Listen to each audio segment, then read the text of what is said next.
ունենք շուրջ 115 քերական վարույթ նախորդ օրվա դրությամբ եմ ասում, քանի որ ամեն օր այդ վարույթները ավելանում են։ Մենք ունենք 115 քերական վարույթ, այդ 115 քերական վարույթով հարցաքննվել են հարյուրավոր անձինք եւ որևէ անձ չունենք, ով հարցաքննության ընթացքում հերկած լինի եւ տվյալներ տրամադրած լինի, որ ձայնագրությունը կեղծված է, այդ խոսակցության հեղինակը ես չեմ կամ պահանջի, որ նշանակվի փորձաքննություն։ Նման որևէ տվյալ, որևէ վարույթով մենք չունենք։ Մոնտաժված է, իրենց խոսքը, այդպեսի բան չեն ասել,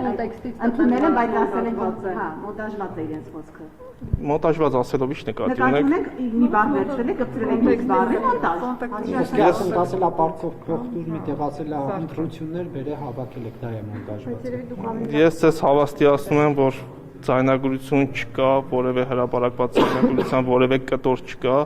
որը կոնտեքստից կտրված լինի, այսինքն հրապարակվել են ձայնագրությունների այն հատվածները ամբողջական, որը վերաբերելի է եղել որևէ քաղաքական ուժի, այսինքն տվյալները պարունակում, որ ինքը պատկանում է այս կամ այն քաղաքական ուժին եւ խոսակցությունը վերաբերվել է կոնկրետ ընտրակաշարքին։ Այսինքն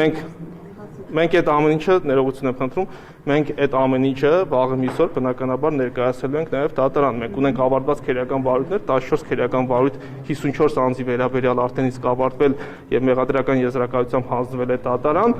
Եվ վաղը միսօր դուք մեր հանրությունը գնալու են դատարանում եւ անձամբ ցանոթանան այդ ձայնագրությունների բովանդակությունը։